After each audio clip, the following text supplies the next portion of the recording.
अस्सलाम व्यूअर्स, आज का हमारा टॉपिक है regulation of the cholesterol. Regulation of the cholesterol में हमने क्या पढ़ना है कि कोलेस्ट्रॉल की रेगुलेशन किस तरह होती है। ठीक है, तो हम इसमें आपको बताएंगे कि जो कोलेस्ट्रॉल की रेगुलेशन है हमारी बॉडी के अंदर, अल्लाह ताला ने उसके 3 से 4 फैक्टर, 3 से 4 मैकेनिज्म रखे हैं।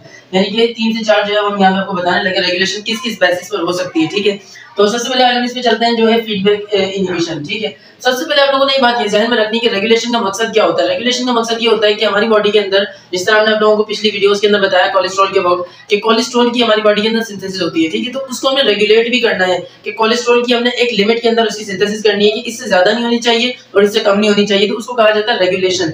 तो वो रेगुलेशन किसके थ्रू होती है? वो किसी ना किसी एंजाइम के थ्रू होती है। वो एंजाइम कौन सा होता है? वो होता है रेट लिमिटिंग एंजाइम। यानी कि जो पूरा मेटाबॉलिज्म होता है ना हमारे पास, तो उस मेटाबॉलिज्म का जो रेट लिमिटिंग एंजाइम होता है, यानी कि जो रेगुलेशन है ये किसके थ्रू होती है? वो होती है रेट लिमिटिंग एंजाइम के थ्रू। रेट लिमिटिंग एंजाइम के थ्रू होती है। ठीक है, तो जो कोलेस्ट्रॉल में कोलेस्ट्रॉल की जो सिंथेसिस है उसका जो रेट लिमिटिंग एंजाइम है ना, वो हमें पता है वो कौन सा है। वो हमारे पास कौन सा है? वो है HMG-CoA रिडक्टेज।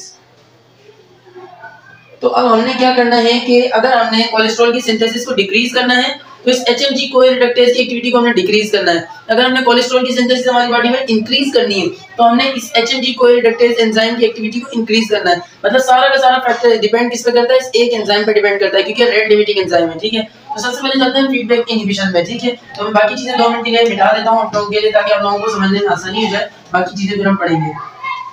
तो हम पढ़ते हैं कौन सी है? फीडबैक इनहिबिशन है। फीडबैक इनहिबिशन का मतलब ये है कि एक मिनट के लिए स्टूडेंट सपोज कर लेता हूं कि हमारे पास जो सीरम कोलेस्ट्रॉल लेवल है, क्या चीज? Serum cholesterol level. ठीक है, वो क्या हो गया? एलिवेट हो गया। सीरम कोलेस्ट्रॉल लेवल जब एलिवेट हो गया तो हम क्या करेंगे कि हमने क्या करना है? HMG-CoA रिडक्टेज की एक्टिविटी को क्या करना है? डिक्रीज करना है। जब तो इसके सीरम कोलेस्ट्रॉल डिक्रीज होगा, इसकी सिंथेसिस डिक्रीज होगी।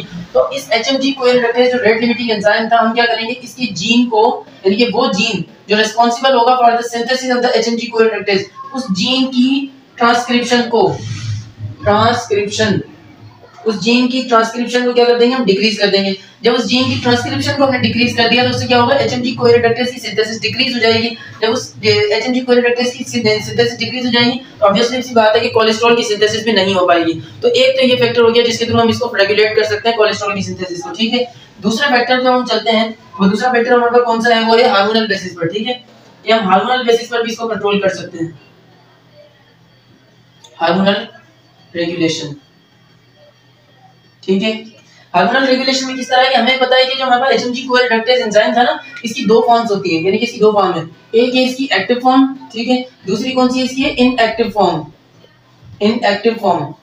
तो ये जो हमारे पास हार्मोनल बेसिस पर जो रेगुलेशन होती है, इसके अंदर क्या होता है हमारे पास कि एक हमारे पास हार्मोन है जिसका नाम है ग्लूकागोन, एक और है जिसका नाम है ग्लूकोस्टेरॉइड्स, जिसका दूसरा नाम कॉर्टिसोन भी होता है, ग्लूकोस्टेरॉइड्स। ये जो दोनों के दोनों हार्मोन है ना, ये क्या करवाते हैं? बेसिकली सीरम कोलेस्ट्रॉल के लेवल को डिक्रीज करवाते हैं। ठीक है, ये क्या करवाते हैं कि कोलेस्ट्रॉल की सिंथेसिस को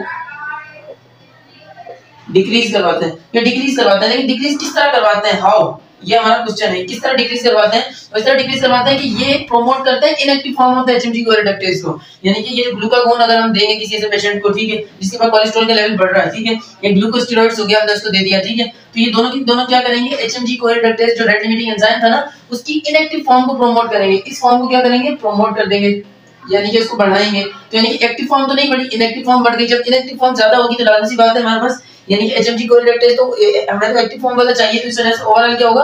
कोलेस्ट्रॉल की सिंथेसिस क्या हो जाएगी? डिक्रीज हो जाएगी। तो एक तो ये हो गया, हमने बताया किसके अबाउट? ग्लूकागोन और ग्लूकोस्टेरॉइड्स के अबाउट। ये यानी कि क्या करेंगे? कोलेस्ट्रॉल की सिंथेसिस को डिक्रीज करेंगे, इनहिबिशन करेंगे कोलेस्ट्रॉल सिंथेसिस को। ठीक है, और दूसरा क्या है हमारे पास? दूसरा हार्मोन है जिसका नाम है हमारा इंसुलिन, और एक और है हमारे पास जिसका नाम है थायरोक्सिन। ठीक है, इंसुलिन और थायरोक्सिन ये बेसिकली क्या करते हैं? ये इंक्रीज करवाते हैं सीरम कोलेस्ट्रॉल को। ठीक है, ये कैसे सीरम कोलेस्ट्रॉल को इंक्रीज करवाते हैं? क्योंकि ये जो है ना प्रोमोट किस चीज को करते हैं? ये एक्टिव फॉर्म को जो है प्रमोट करते हैं। जब एक्टिव फॉर्म को प्रमोट करते हैं तो ऑब्वियसली सी बात है HMG-CoA रिडक्टेज की एक्टिविटी बढ़ेगी और उससे सीरम कोलेस्ट्रॉल की सिंथेसिस जो बढ़ने लग जाएगी। तो ये 2 हार्मोन्स की हमने बता दिया। आप लोगों के 2 क्लासेस हैं, एक है जो इनहिबिशन करेंगे, एक है जो कोलेस्ट्रॉल की सिंथेसिस को प्रमोट करेंगे। ठीक है, ये 2 हमारे पास आ गई। अब हम थर्ड नंबर पे चलते हैं कि एक आप लोगों ने ये बात याद रख लेना है कि वो कौन सी है कि ये है फास्टिंग। फास्टिंग जो होती है ना, आप लोगों ने बस याद रखना है कि फास्टिंग से हमेशा कोलेस्ट्रॉल की सिंथेसिस क्या होगी, डिक्रीज होगी। यानी कि कोलेस्ट्रॉल की जो सिंथेसिस है ना, कोलेस्ट्रॉल की सिंथेसिस, ठीक है, वो क्या होगी, डिक्रीज होगी फास्टिंग से भी, ठीक है। बाइल एसिड्स भी जो है इसकी सिंथेसिस को डिक्रीज करते हैं, बाइल एसिड्स, ठीक है, वो भी इसकी सिंथेसिस को क्या करते हैं, डिक्रीज करते हैं। क्योंकि लाजमी सी बात है, कोलेस्ट्रॉल हमें पता है कि कोलेस्ट्रॉल की जब डिग्रेडेशन होती है, कोलेस्ट्रॉल को जब हमें तोड़ना होता है ना, तो अप टू 50% कोलेस्ट्रॉल जो है कन्वर्ट होता है किसके ना, बाइल एसिड्स में।